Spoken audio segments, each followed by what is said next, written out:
नमस्कार दोस्तों, स्वागत है आपका हमारे चैनल में। हमारी आज की कहानी है बहू की औकात।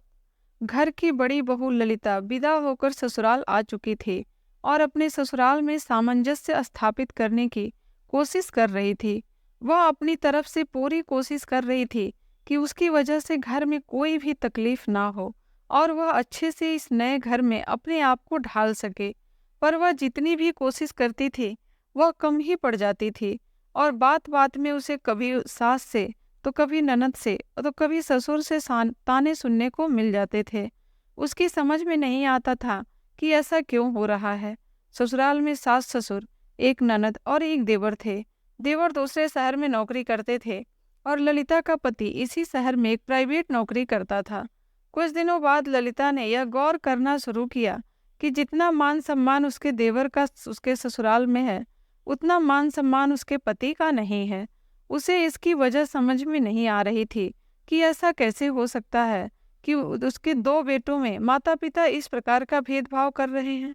जहां देवर को हर बात में मालिक बनाकर उसका राय मशवरा लिया जाता था, वहीं उसके पति और उसकी कोई पूछ नहीं होती थी, बल्कि उन्हें एक नौकर समझा जाता था। एक दिन उसने जब इस बारे में अपने पति से बात की, तो उसके पति ने बोला कि इसकी वजह सिर्फ और सिर्फ यह है कि उसका छोटा भाई एक बहुत अच्छी सरकारी नौकरी करता है और माता पिता की नज़र में वह काबिल है, और क्योंकि मैं एक प्राइवेट नौकरी करता हूँ तो मैं नकारा हूँ। इस पर ललिता ने बोला, लेकिन इससे क्या मतलब, आप भी अपना खर्चा चलाते हैं और आपका भाई भी अपना खर्चा चला रहा है। कोई किसी से कुछ मांग तो नहीं रहा, और जिसकी जितनी आय है वह उस हिसाब से अपनी ज़िंदगी चला रहा है। तो इसमें माँ बाप को ऐसा भेदभाव करने की क्या ज़रूरत है। बेटे तो दोनों उन्हीं के हैं। पर उसके पति ने कहा, यह तो जिस दिन से छोटे भाई की नौकरी लगी है उसी दिन से मैं झेल रहा हूँ। ललिता ने इस बात पर भी गौर किया कि उसकी ननद भी अपने छोटे भाई का ज़्यादा साथ देती थी और बड़े भाई की इज्जत नहीं करती थी। जबकि ऐसा नहीं था कि बड़े भाई कोई खराब नौकरी करते थे या उससे कोई आर्थिक तंगी थी। सिर्फ यह एक कारण था कि वह सरकारी नौकरी ना करके प्राइवेट नौकरी करता था। फिर ललिता ने सोचा कि छोड़ो, मुझे क्या फर्क पड़ता है, मेरा पति तो इतना अच्छा है, मेरा इतना ख्याल रखता है, बाकी उनके बारे में क्या सोचते हैं, मुझे उससे क्या। और इस प्रकार से ललिता की जिंदगी चल रही थी। कुछ सालों बाद ललिता की ननद की शादी की चर्चा शुरू हो गई और फिर ननद की शादी के लिए छोटे भाई से राय मशवरा लिया गया और बड़े भाई भाभी से कोई राय मशवरा नहीं लिया गया, क्योंकि माता पिता की नज़र में छोटा बेटा ही मालिक था। छोटे बेटे ने फोन पर सारा राय मशवरा दिया, अपनी मालिकगिरी दिखाई और यह नहीं सोचा कि बहन की शादी की जिम्मेदारी उसकी भी उतनी ही है जितनी बड़े भाई भाभी की है। तो चलकर रिश्ता ढूंढने में थोड़ी मदद की जाए।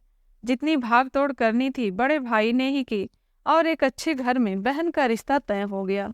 घर में जितनी भी तैयारी करनी थी वह भाई भाभी ने ही की, लेकिन शादी के 2 दिन पहले छोटा बेटा आया और मालिक बन गया और पूरी शादी में वही आगे रहा। उसी को माता पिता ने मालिक बनाकर रखा, जैसे कि सारा कुछ उसी ने किया हो। और ननद ने भी ऐसा ही किया, छोटे भाई को ही सब कुछ समझा और ननद के ससुराल वालों को भी यह समझ में आ गया कि बड़े भाई की इस घर में कोई औकात नहीं है, सब कुछ छोटा भाई ही है। ललिता और उसके पति को यह बात बहुत खल रही थी, लेकिन वो कर ही क्या सकते थे जब माता पिता खुद ही ऐसे थे कि उन्हें छोटे बेटे को ही घर का मालिक बना रखा था। खैर, अब ननद की शादी हो चुकी थी, वह अपने ससुराल जा चुकी थी, अब अपनी रोज की दिनचर्या में लग गए थे। देवर भी अपनी नौकरी पर जा चुका था। उसके 1 साल बाद देवर की शादी की बात होने लगी और फिर देवर की भी शादी एक अच्छे घर में तय हो गई। इस बार भी वही हुआ, ललिता और उसके पति की कोई भी सलाह नहीं ली गई, ना ही उसे किसी भी मामले में शामिल किया गया। नई दुल्हन घर आ चुकी थी, ललिता की देवरानी के रूप में।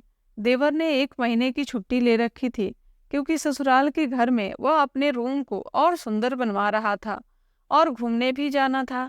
ललिता को याद आ रहा था कि जब वह विदा होकर आई थी तब कैसे उसे एक टूटे फूटे रूम में बिठा दिया गया था, और आज देवरानी का रूम देखकर उसे लग रहा था कि कितना फर्क है उसके और देवरानी के रूम में। उसके बाद ललिता ने यह भी गौर किया कि वह और उसका पति शादी के बाद कहीं बाहर घूमने जाना चाहते थे। लेकिन सास ससुर ने जाने नहीं दिया। लेकिन आज जब देवर देवरानी जाना चाहते हैं तो उन्हें किसी भी प्रकार की कोई रोक टोक नहीं है। वह पूरी तरह से स्वतंत्र हैं। खैर ललिता कर ही क्या सकती थी, यह सब तो वह शादी की बात से ही देख रही थी।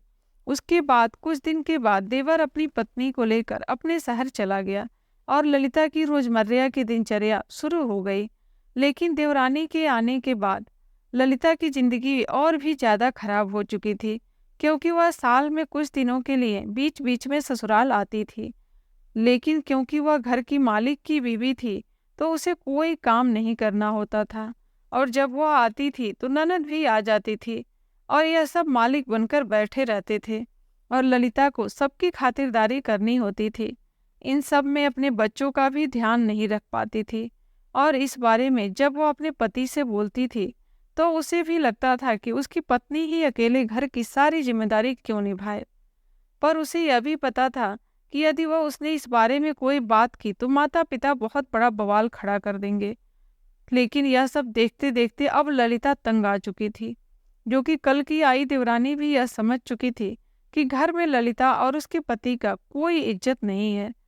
तो वह भी अपनी जेठानी के ऊपर हावी होने लगी थी और बात बात में जेठानी का मजाक उड़ाने लगी थी। ननद तो मुंहफट पहले से ही थी। ललिता ने सास और ननद की बदतमीजी तो बर्दाश्त कर ली थी, पर अब देवरानी की बदतमीजी उससे बर्दाश्त नहीं हो रही थी। और देवरानी की बदतमीजी थी कि दिन ब दिन बढ़ती जा रही थी। वह जब भी आती ललिता का किसी न किसी रूप में मजाक उड़ाती रहती थी।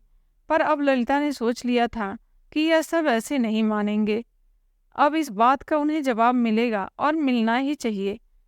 हर बार की तरह इस बार भी गर्मियों की छुट्टी में देवर देवरानी पूरे 1 महीने के लिए आए थे।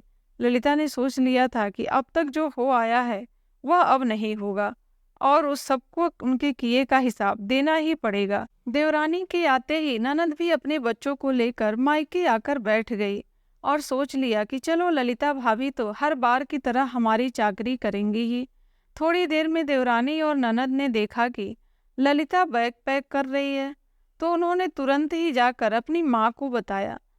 माँ ने बड़ी बहू से जाकर पूछा कि तुम बैग पैक क्यों कर रही हो? तो उसने कहा कि मैं, मेरे पति और मेरे बच्चे 15 दिन के लिए मनाली घूमने जा रहे हैं। काफ़ी टाइम हो गया है, हम कहीं बाहर भी नहीं गए हैं। तब सास जोर से चिल्लाने लगी, तुम्हारी हिम्मत कैसे हुई? तुम लोग 15 दिन घूमने का जाने का प्लान बना लिए और हमें बताना तक जरूरी नहीं समझा? ऐसे कैसे चली जाओगी? घर की जिम्मेदारियां भी कुछ होती हैं। माँ की तेज आवाज़ सुनकर बड़ा बेटा भी दौड़कर आया और समझ गया कि अब कुछ नहीं हो सकता। माँ ने तो तांडव शुरू कर दिया है, अब तो भूल जाओ बाहर जाना। और उसने ललिता से बोला, चलो रहने दो, हम फिर कभी चले जाएंगे। लेकिन ललिता ने सोच रखा था कि उसका पति तो सीधा साधा है ही, जिसका फायदा इतने दिनों से उसके ससुराल वाले उठा रहे हैं, पर अब और नहीं उठाने देगी। तो उसने सीधा सा जवाब दिया, बिल्कुल नहीं। क्यों रखूं? मुझे तो घूमने जाना है मेरे बच्चों के साथ, और मैं जाकर ही रहूंगी। क्या जब आपकी बेटी मायके आती है तो किसी से पूछकर आती है? जब मन किया चली आती है। क्या जब इनकी छोटी बहू ससुराल आती है या कहीं घूमने जाती है तो क्या अपनी सास से पूछकर आती जाती है? जब दिल करता है चली आती है, चली जाती है। क्या मैं इस परिवार की नौकर हूँ जो सबके लिए करती रहूं? क्या सबके हाथ पैर टूट गए हैं, खुद बनाकर नहीं खा सकते? और यदि मैं ही इस घर में सब कुछ करती रहूं तो फिर मुझे इस घर की मालकिन बना दिया जाए। क्या कभी किसी ने मुझे इस घर की मालकिन समझा है? नहीं, बल्कि हम दोनों को इस घर का नौकर समझा है। और वजह सिर्फ और सिर्फ एक है, वह आपका सीधा होना, क्योंकि आपने कभी पलट कर जवाब नहीं दिया। यह सुनकर सास ससुर और जोर जोर से चिल्लाने लगे। साथ में ननद और देवर देवरानी के सुर भी बहुत तेज हो गए, क्योंकि कहा कि बस पहली बार इन्होंने जबान खोला है, इसे यहीं पर रोक देना जरूरी है, नहीं तो इनकी हिम्मत बढ़ती जाएगी। लेकिन ललिता ने ठान लिया था कि आज तो इन लोगों को इनकी औकात दिखाकर रखनी है। तो जितनी जोर से सास ससुर ने चिल्लाया, उसके दोगुनी तेज आवाज में ललिता ने जवाब दिया, क्यों नहीं जा सकती? क्या हम नौकर हैं? क्या घर की बड़ी बहू का सम्मान और बड़े बेटे का सम्मान कभी हमें मिला है? नहीं, बल्कि घर के मालिक हमेशा छोटे बेटे बहू को ही बनाया गया है। क्या हमने छोटे बेटे बहू का कर्जा खा रखा है? क्या मेरा पति कमाता नहीं है? क्या मेरे पति का खर्चा आप लोग या देवर देवरानी चलाते हैं? जी नहीं। मेरा पति अच्छा खासा कमाता है और अपने परिवार का खर्चा चलाता है। फिर आप लोगों की गुलामी करता क्यों फिरे? क्योंकि वह एक सीधा साधा आदमी है और कोई कलह नहीं चाहता। मेरा पति अच्छा खासा कमाता है, कोई सरकारी नौकरी नहीं करता, तो इसका मतलब यह नहीं है कि वह ज़्यादा काबिल नहीं है, या जो भी करता है वह बहुत ज़्यादा काबिल है। क्या वह मेरा खर्चा चला रहा है जो सरकारी नौकरी करता है, या फिर वह आपको दे रहा है? जो भी वह कमा रहा है वह अपने आप के ऊपर ही खर्चा कर रहा है, ना कि माता पिता भाई बहन पर। तो किस बात का गुमान है आप लोगों को? इस घर में तो मैं एक ही शर्त पर रहूंगी, किसी का मेरे ऊपर रौब नहीं चलेगा। बहुत सहेलियां मैंने आप लोगों की। अब यदि इस घर में साथ साथ रहना है तो मेरे हिसाब से रहना पड़ेगा, नहीं तो आपको आपका परिवार मुबारक हो। मेरा पति इतना कमाता है कि मैं अपना अलग घर लेकर रह सकती हूँ। आगे आप लोगों की मर्जी, जैसा आपको ठीक लगे। वैसे भी बड़ी बहू ने बहुत दिन तक सेवा कर ली, अब कुछ दिन तक छोटी बहू से भी सेवा करवाने का सुख ले लीजिए, क्योंकि अब मेरे ऊपर आप लोगों का हुक्म चलने वाला नहीं। कहकर उसने अपना बैग पैक करना शुरू कर दिया और बच्चों को आवाज़ दी, जल्दी आओ बच्चों, हम लोगों को मनाली घूमने जाना है। साथ ही पति से भी कहा कि और भी कुछ लेना है तो बता दीजिए, मैं पैक कर लेती हूँ। माता पिता ने बड़े बेटे की ओर घूरती हुई नज़रों से देखा कि शायद वह अपनी बीवी को कुछ बोलेगा, पर बड़े बेटे ने कुछ भी नहीं बोला और पत्नी से कहा कि कुछ नहीं चाहिए, चलो हम चलते हैं। और उसने बस यही बोला कि आप लोग सोच लीजिए, हम 15 दिन के बाद वहाँ से लौटेंगे। आप लोग सोचकर अपना जवाब दे दीजिएगा, क्योंकि अब आगे की ज़िंदगी तो वैसे ही चलेगी जैसे मेरी पत्नी चाहती है। बहुत दिनों से मेरी पत्नी इस घर के लिए बहुत कुछ कर लिया, अब उसे भी अपनी ज़िंदगी जीने का हक है। यदि आप लोग चाहते हैं कि हम साथ में रहें तो हमारे हिसाब से रहेंगे, यदि नहीं तो हम अपने लिए अलग व्यवस्था करने में सक्षम हैं। यह कहकर वह लोग घर से निकल गए। उसके देवर देवरानी ननद और सास ससुर उसे देखते ही रह गए। अब उनकी समझ में आ चुका था कि अब यह खेल ज़्यादा दिन तक चलने वाला नहीं है। अब उन्होंने अपने लिए एक आवाज़ उठानी शुरू कर दी है। यह थी हमारी आज की कहानी। कहानी कैसी लगी है कमेंट करके ज़रूर बताइए, और वीडियो अच्छी लगी हो तो वीडियो को लाइक करें, और हमारे चैनल पर नए हैं तो चैनल को ज़रूर सब्सक्राइब करें। कहानी को अंत तक सुनने के लिए बहुत बहुत धन्यवाद।